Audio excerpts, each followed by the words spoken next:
Okay, so what we are waiting for exactly that has happened.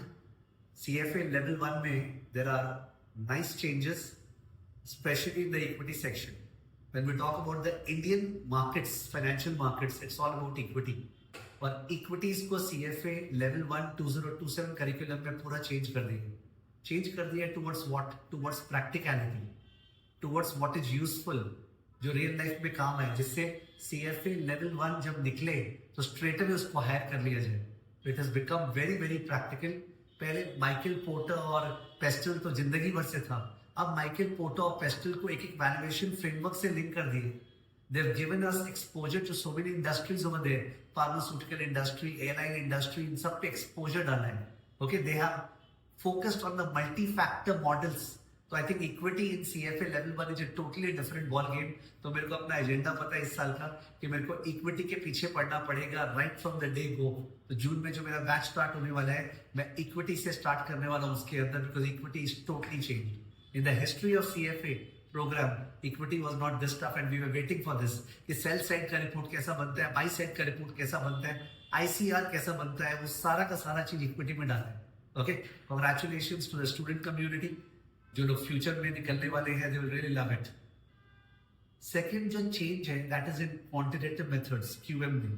तो quantitative methods के अंदर एक तो इन्होंने बहुत ज्यादा फोकस कर दिया है on Python and on Google Sheets. Okay, I don't know examination में वो कितना डायरेक्टली काम आएगा, but at least from a practical point of view, जो पर्सन प्रैक्टिकली जानना चाहते हैं, Python and Google Sheet will make a substantial difference. Chapters का नाम रीअलाइन कर दिया है.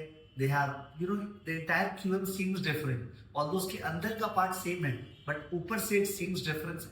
And what we were all wanting, artificial intelligence, large language model को जोर से लिया है within a chapter called Financial Data Science. So this chapter was not there. Now Financial Data Science is a new chapter and this chapter contains AI, large language models. तो ये तो अपने को चाहिए ना भाई CFA L1 में, ठीक है? Let me show you the changes which are there. Have a look. You see over here ये QM का changes है 2027 में. सिमुलेशन के ऊपर जोर का फोकस है, एक्सेल एंड गूगल शीट्स के ऊपर, पाइथन के ऊपर जोर का फोकस है.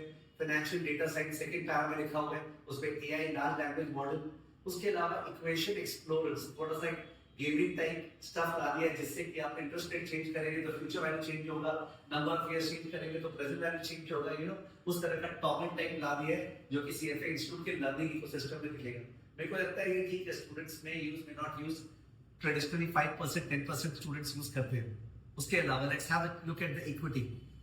और एक बहुत इंपॉर्टेंट चीज, last line. Let's look at the last line. जो लास्ट लाइन है वो लिखा हुआ है QM का प्री रिक्विजिट अब कोई काम का नहीं है, बधाई हो. QM का prerequisite is of no use at all. Okay, prerequisite गया QM से, it is being removed, dropped. तो QM एकदम बेस से स्टार्ट है. बहुत बहुत बहुत बहुत अच्छा. ओके, दिस वन QM का प्री रिक्विजिट इज रिमूव्ड. ठीक है, let's look at equity. Now equity में major changes, this is the niche. I have not done yellow part. इसमें मैं येलो क्या करूं, हाईलाइट क्या करूं, बिकॉज़ हर चीज इंपॉर्टेंट है इसके अंदर. You look at the practicality, airlines, pharmaceutical, technology, consumer goods, utilities, आपको दिख रहा होगा स्क्रीन पे. उसके अलावा they are talking about financial statement forecasting कैसे करेंगे आप, disaggregated models कैसे बनाएंगे, how do you project revenue, then margins, then investment, then financing, scenario analysis with probability weighing. ठीक है, और पोर्टर्स और पेस्टल तो अभी भी था, बट उसको इंटीग्रेट कर दिया वैल्यूएशन नैरेटिव्स और मल्टी फैक्टर मॉडल पे जोर से फोकस किया है, and by side sell side के डिफरेंस के ऊपर फोकस किए. तो believe me, those people who are coming out in 2027 will be a different beast altogether. The industry will not be able to resist. Right now हम लोग का analyst track program चल रहा है, and this is what we were feeling that CFA L1 program is really missing. ठीक है, so I'm really looking forward to teaching equity at great depth, and QM तो मेरा स्टार्ट हो ही है. Unfortunately जब QM स्टार्ट हुआ है syllabus, उसमें हम लोग rates and return chapter start किए थे. तो उसका कंटेंट सेम है, नाम चेंज हुआ है. एनीवेज नाम चेंज कर देंगे. ठीक है, so looking forward to level 2 level 3 में क्या चेंजेस है. ऑल्सो भूल गया, वेरी इंपॉर्टेंट, एथिक्स से गिब्स चला गया. एथिक्स से GIPS is no longer there. Okay, तो गिब्स गया. बहुत सारे लोग तो 2026 से 2027 में शिफ्ट कर लेंगे एथिक्स के कारण. ठीक है, गिब्स गया और हर स्टैंडर्ड का अलग अलग चैप्टर कर दिए, हर स्टैंडर्ड का अलग चैप्टर. तो Standard 1, Standard 2, Standard 3, Standard 4, Standard 5, it becomes easier, you know, that में बहुत ज़्यादा focus कर रहे हैं ethics पे. Papers also tough on ethics nowadays. उसके अलावा कुछ nomenclature changes है. अब portfolio management will be called portfolio construction. अब corporate issuers will be called corporate finance, जो पहले कॉल करते थे. तो कुछ nomenclature oriented changes है. तो these are the changes in CFA level 1. Equity पूरा change.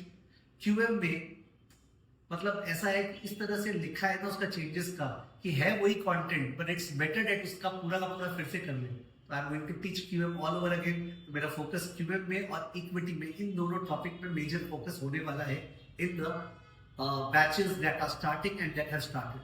ठीक है, तो this is to inform all.